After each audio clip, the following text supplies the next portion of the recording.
Masamune est reconnu comme étant le plus grand forgeron qu'a connu le Japon. On suppose qu'il a travaillé entre la fin du XIIIe et le début du XIVe siècle, mais le flou qui entoure sa vie en ont fait une légende. Il faut croire que le jour où Ota Masanori a choisi le pseudonyme de Shiro Masamune, il fut plutôt inspiré, car il va devenir lui aussi un personnage de renom. Né en 1961 à Kobe, Ota Masanori se découvre un don pour les arts et se dirige vers l'université d'Osaka.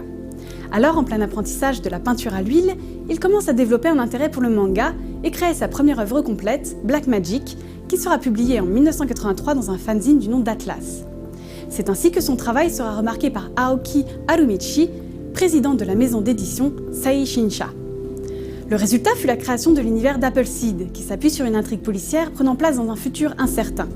La publication débute en 1985 et un des fils rouges de son œuvre se dessine déjà, à savoir l'incorporation de personnages féminins au caractère fort, souvent faisant partie des forces de l'ordre. Le succès fut au rendez-vous et il gagna même un Seiyun Award en 1986 du meilleur manga. Mais pourtant, l'artiste Shiro Masamune est avant tout renommé pour son manga Ghost in the Shell.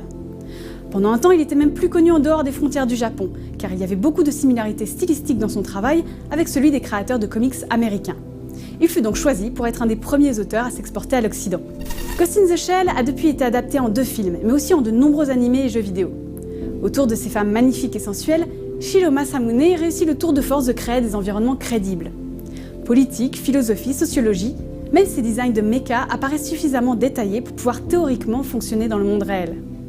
Au final, il réussit un exploit, créer des scénarios plausibles et complexes, le tout avec un style de dessin extrêmement dynamique. Un auteur emblématique qui n'a de cesse d'inspirer de nouvelles générations de créateurs.